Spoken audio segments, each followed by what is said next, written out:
जय हिंद साथियों। तो हम लोग देख रहे हैं जनवरी 2025 का करंट अफेयर क्वेश्चन।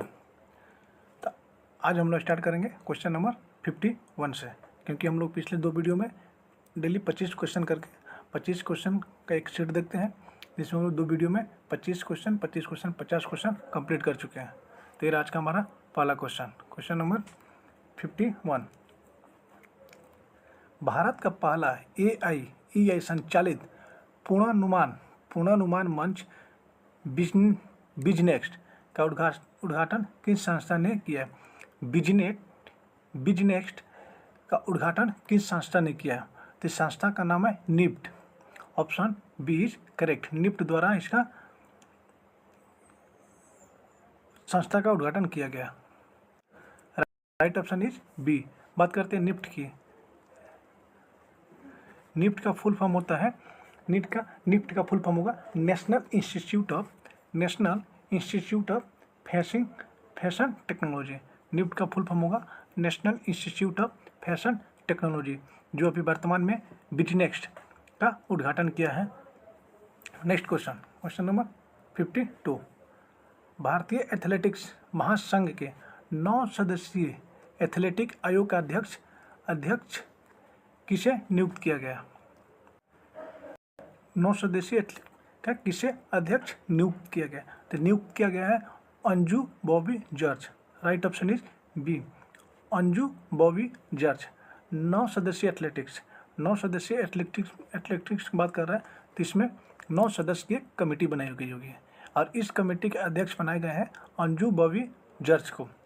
जब 9 सदस्य की बात हो रही है तो इसमें देखिए इस रेशियो याद करना पड़ेगा।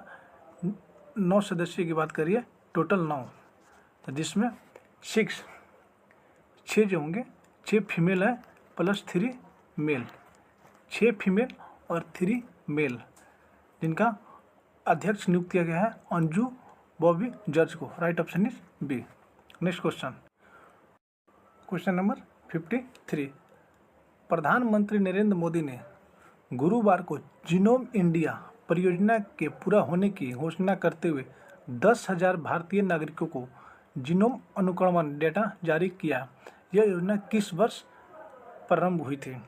जीनोम अनुक्रमण ये एक बीमारी होता है जो अनुवांशिक रोग होता है। अनुवांशिक रोग कहने का मतलब एक जनरेशन से दूसरे जनरेशन ये ट्रांसफ़र होते रहता है, जिसने वर्तमान के प्रधानमंत्री जनवरी में 10,000 भारतीय नागरिकों की डाटा जारी की है।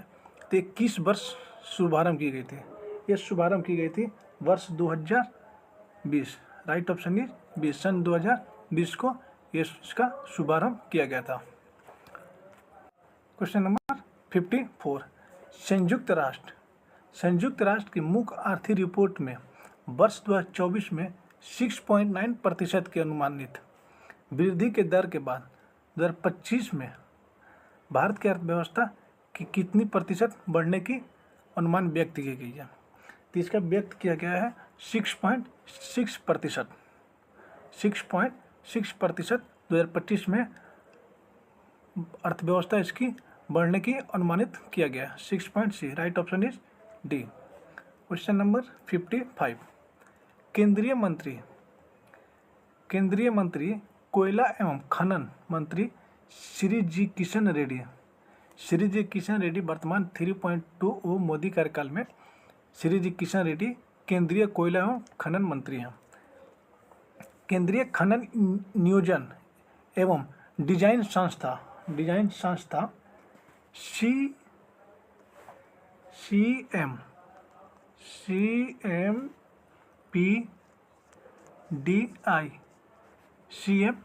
CMPDI में 5G यूज के टेस्ट लैब का उद्घाटन किया गया। ये कहाँ पे किया गया है?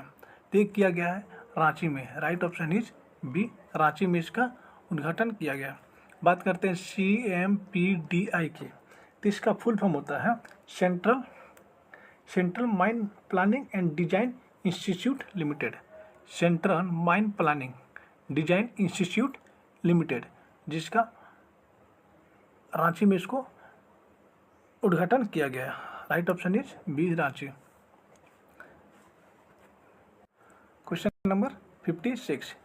यूरो इंडिया 2025 के संदर्भ में निम्नलिखित कथनों पर विचार करना है। ऐसे क्वेश्चन पर थोड़ा हमें धैर्य बना के रखना है, क्योंकि एक ऐसे क्वेश्चन थोड़ा उटपटांग टाइप के होते हैं। एक एक क्वेश्चन को, एक एक शब्द को बारीकी से पढ़ना होता है। स्टेटमेंट टाइप क्वेश्चन है।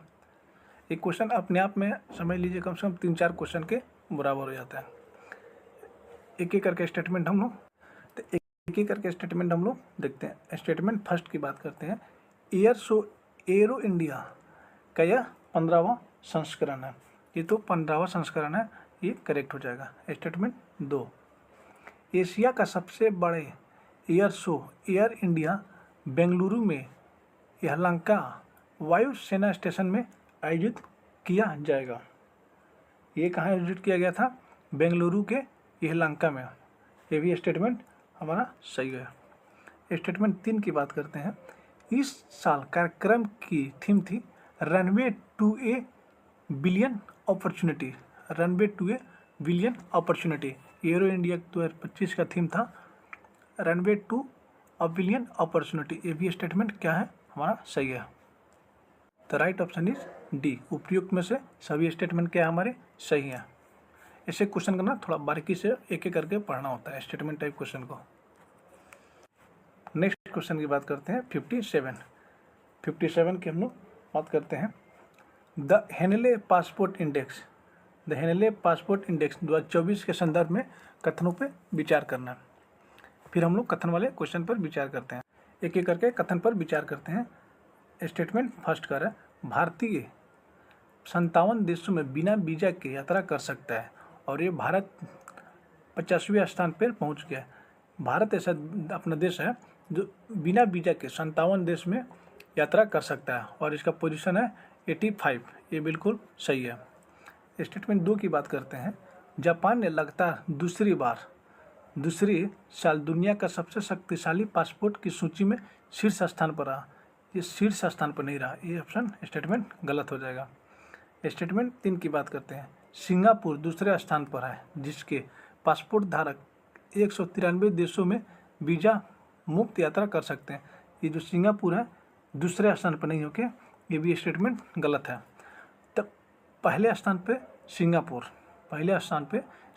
और दूसरे स्थान पे जापान है। इसमें क्या किया गया है? इसमें जो दोनों स्टेटमेंट हैं, स्टेटमेंट को फिर बदल कर दिया गया। जापान को दूसरे स्थान पे कर दिया गया शीर्ष स्थान पे और सिंगापुर के दूसरे स्थान पे, जबकि सिंगापुर फर्स्ट पोजीशन पे है और जापान दूसरे पोजीशन पे। इसीलिए इससे क्वेश्चन को थोड़ा अच्छे से पढ़ना होता है। तो हमारा स्टेटमेंट एक सही है तो option A is correct, right option. Question number 58 हाल ही में किस देश ने मुफ्त शिक्षा के माध्यम से हिंदी भाषा में देश का पहला सर्टिफिकेट पाठ्यक्रम लॉन्च किया? तो देश का पहला पाठ्यक्रम लॉन्च करने वाले श्रीलंका है। Right option is D, Sri Lanka. और यहीं से क्वेश्चन बनता है विश्व हिंदी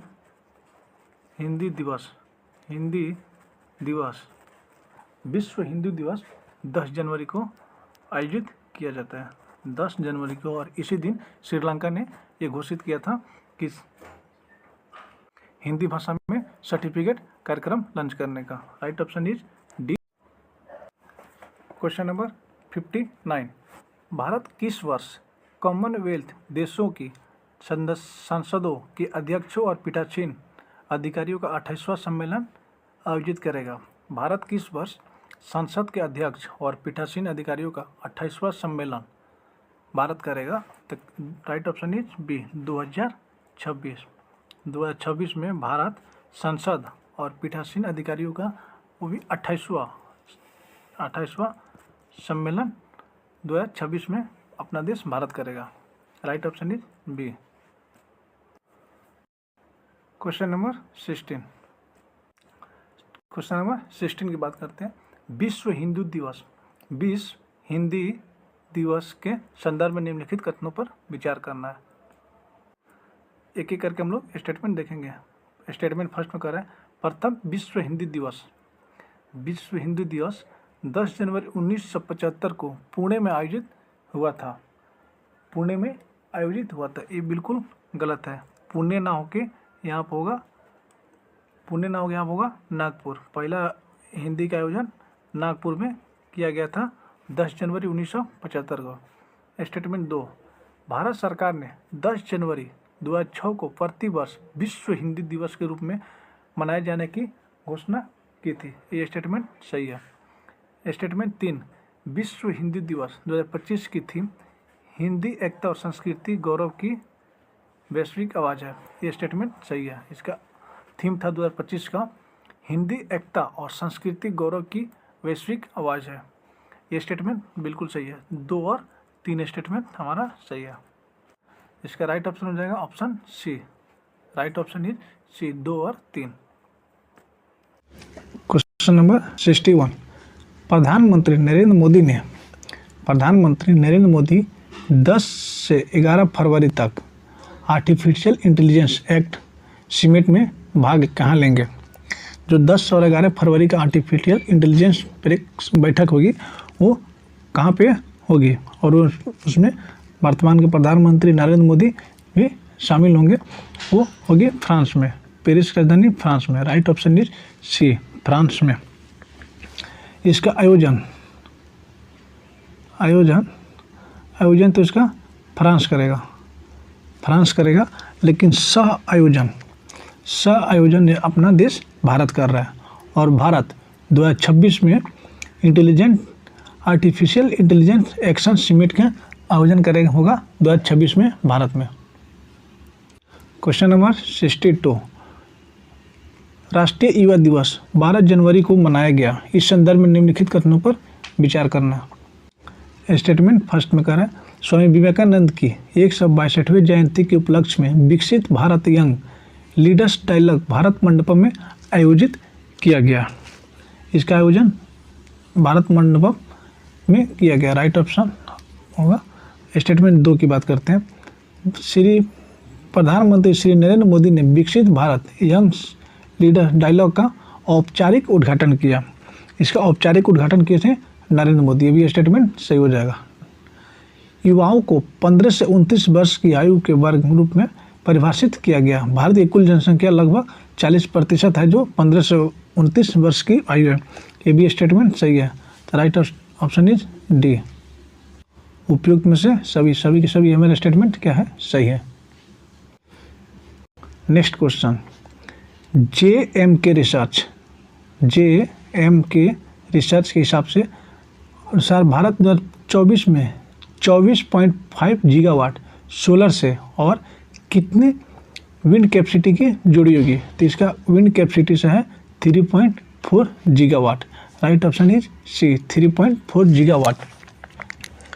क्वेश्चन नंबर 64, हाल ही में किस देश को आधिकारिक सांख्यिकी के लिए बिग डेटा और डेटा साइंस पर संयुक्त राष्ट्र ने विशेषज्ञों की समिति बनाई है।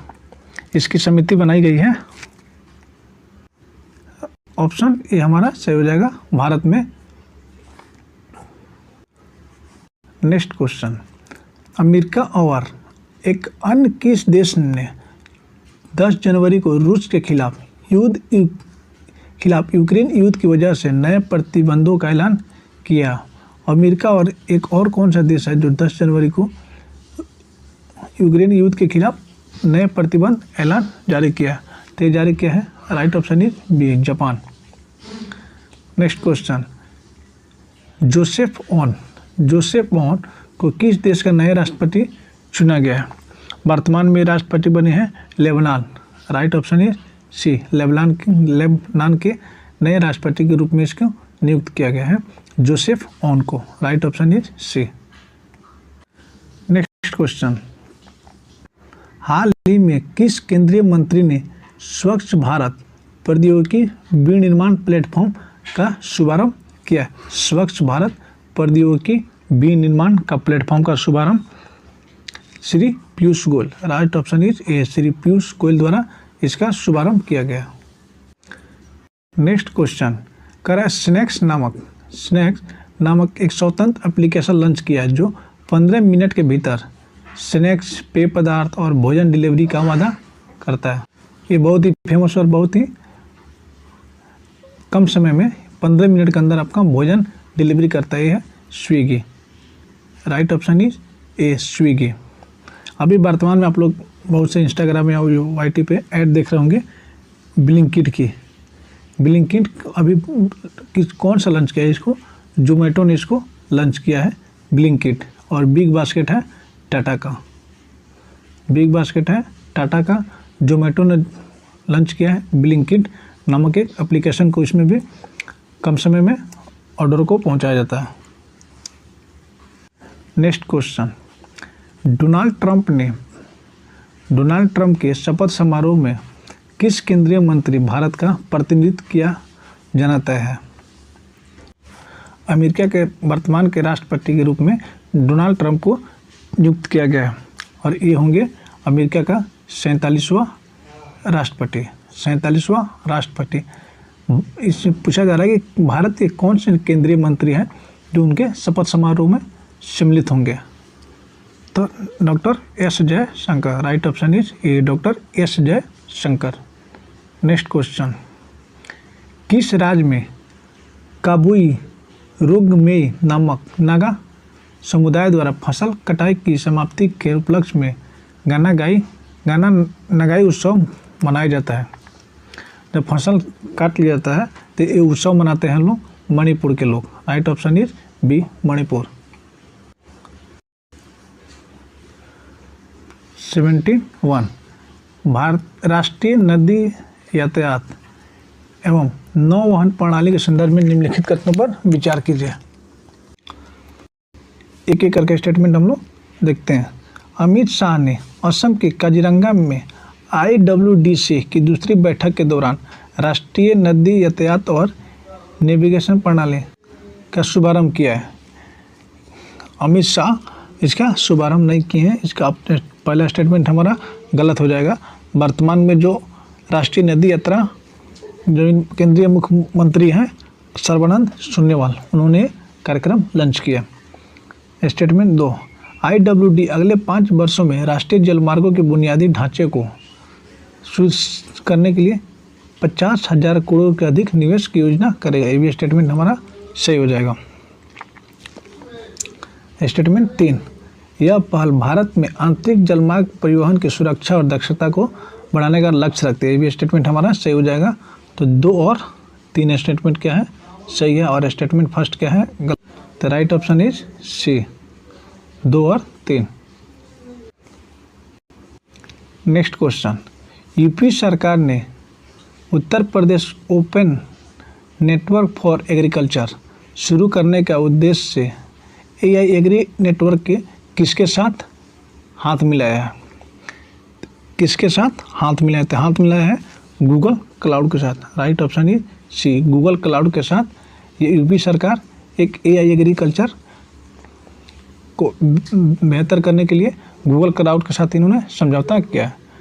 नेक्स्ट क्वेश्चन, भारत ने कितने सालों में खाद्य और पेय पदार्थ, कृषि, समुद्री उत्पादन में $100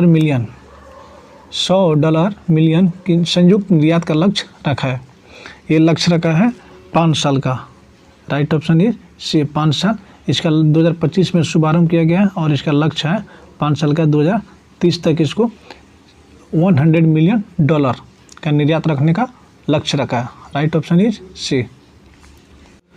नेक्स्ट क्वेश्चन, दुर्लभ प्रजाति की बैंडेड रॉयल तितली पहली बार सेपाहिजला वन्यजीव अभयारण्य में देखी गई। यह अभयारण्य किस राज्य में स्थित है? ये अभयारण्य है Tripura. Right option is C, Tripura में स्थित है।